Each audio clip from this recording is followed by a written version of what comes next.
Isang Valentine's Day mixer ang isinasagawa sa Toronto kung saan sentro ang kulturang Pinoy.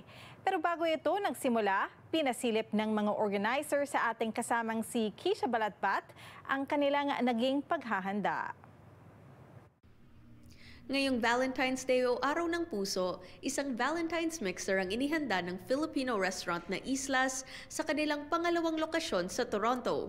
Isa raw itong pagtitipon kung saan sentro ang talento ng mga Pinoy. Ang layunin ng event na ito ay hindi lamang ipagdiwang ang Araw ng mga Puso, bagkus mag-create ng memories to all our visitors through sining at musika. So we have tonight three very talented artists from the Philippine Artist Group of Canada na kung saan ibabahagi nila ang talento sa portrait sketching. May Pilipinong DJ din na imbitado mula pa sa Winnipeg. Hindi pa man opisyal ang pagbubukas ng kanilang pangalawang lokasyon sa Downsview. Oportunidad daw ito para makilala ng mga tao ang lugar.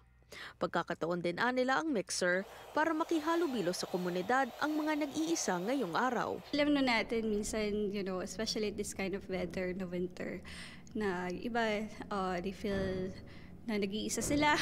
So ito, posibleng magbigay ng saya dun sa ibang bisita na nag-iisa like that, or they wanted to mingle or like see fellow Filipino. Sa kanilang Parkdale location, isang tasting menu naman ang hinanda nila para sa Valentine's. Sa mixer, eksklusibo naman nilang ipapatikim ang ilang bagong Filipino fusion foods. We're testing out some new dishes as, since it's Valentine's. We thought it's more gonna be more handheld dishes.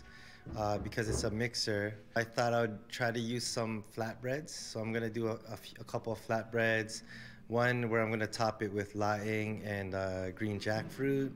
But it's gonna have like the cheese and the sauce as well. Ang pagtitipong ito, ginanap sa mga huling araw ng GST tax break. Bagay na nakatulong daw sa kanilang negosyo.